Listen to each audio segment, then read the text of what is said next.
facing the police every single day. Out of the building. Is there any reason why I can come back and not be? Only on 5, freedom of speech put to the test. That is what one Florida man says that he was doing along the Treasure Coast. But he says his protests were met with different reactions in 2 local communities. WPTV News Channel 5's Megan McRoberts with the video that's gaining thousands of views and the message one lawyer is sharing. Megan. Yeah, and so over the last month, one man with a profane sign stood outside of Stuart City Hall right here behind me and Fort Pierce City Hall with one goal of seeing how both cities would react to the exact same message. At the Fort Pierce City Hall, I held my sign with language critical of the government outside on the public sidewalk for about 30 minutes. After tucking a profane sign next to a bush, Jeff Gray goes inside City Hall to make a public record request and view a public bulletin board. Good. Do you have some ID? I do, yes. May I see it, please? Am I being detained? Well, I'm conducting an investigation. Gray doesn't give his ID, which attorney Barbara Kibbe-Wagner says he doesn't have to do. Here, there was no crime occurring. He was looking at a bulletin board. Gray does give his first name and organization. Then why am I here?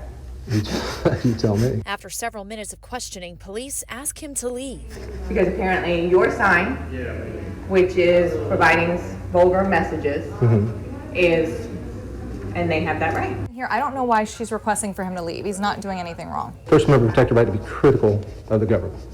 It doesn't give you the right to use profanity. Kibbe-Wagner says actually it does. He's 100% allowed to do that. And I'm just asking, if I don't leave, what's going to happen? You're going to be arrested. Police follow him out of the building. Is there any reason why I can come back and not be arrested? Well, when you can come back and not offend people. The police unfortunately did not handle it right. They trespassed him. I don't think they even lawfully trespassed him. I think this was a huge teaching moment for Fort Pierce law enforcement. Kibbe-Wagner says people can protest legally, even with profanity, so long as they don't incite violence, make threats, or do anything obscene. And obscene means, pornography. You can't have child pornography, obviously. No plagiarism, no defamation. Gray holds the same sign at the city of Stuart. Stuart, I was very pleased with. City leaders approach him. I'm just exercising my right to be critical of the government. I get that. I don't have a problem with that. I just wonder if there's something we can do to correct it. Thanks for asking. That's cool, man. But allow him to stay. Good. You absolutely have the right to do that. It's freedom of speech.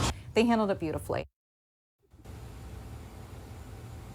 So the city of Stuart provided me with a statement saying in part that although language choice may be considered disturbing or provocative to others, protection of constitutional rights serves a higher public purpose. I also reached out to the Fort Pierce Police Department and City of Fort Pierce, but I have not yet received a response for my request for a comment. Reporting live in Stuart, I'm Megan McRoberts, WPTV News Channel 5. Protecting Hey Sheriff County, this is Sheriff County COPWATCH. I am using any video here with under fair use if you have criticism, reporting, teaching, etc. And please donate. I do not make money from YouTube, and there are different ways to donate in the video links. Thanks.